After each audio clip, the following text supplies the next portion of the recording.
Welcome back to the line between genius and madness. Tonight, we journey into the heart of the Vietnamese jungle to witness the birth of the strategy of eternity. Discover how a humble ship painter, once ignored at the tables of the world's most powerful men, transformed a localized struggle into a psychological earthquake that toppled a superpower.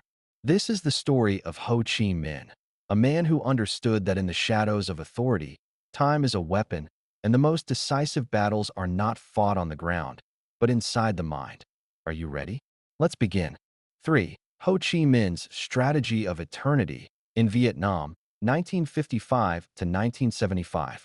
Ho Chi Minh arrived in Paris in 1911 as a ship painter. He had no grand plans. He simply wanted to survive and learn.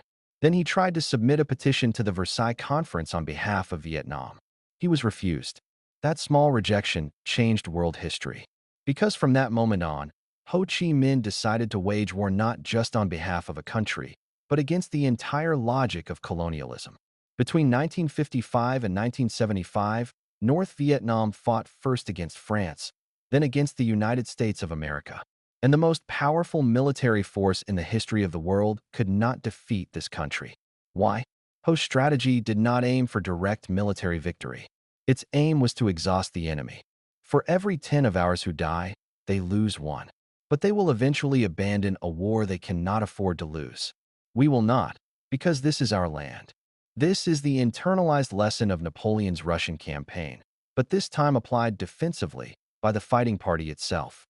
Imagine, 1968, the Tet Offensive. North Vietnamese forces struck dozens of cities across South Vietnam simultaneously. It was a major military failure. The offensive was repelled.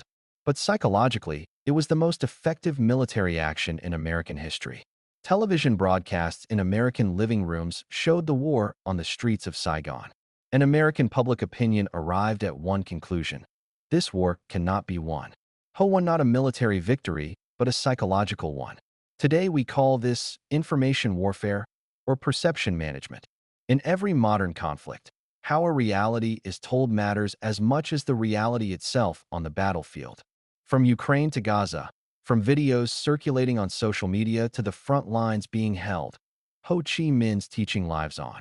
Power is not always measured in the weight of bombs or the number of troops, but in the patient capacity to inhabit time itself. Ho Chi Minh's journey reminds us that history is the living blueprint of our shared human soul, a record of how the narrative can become more powerful than the sword.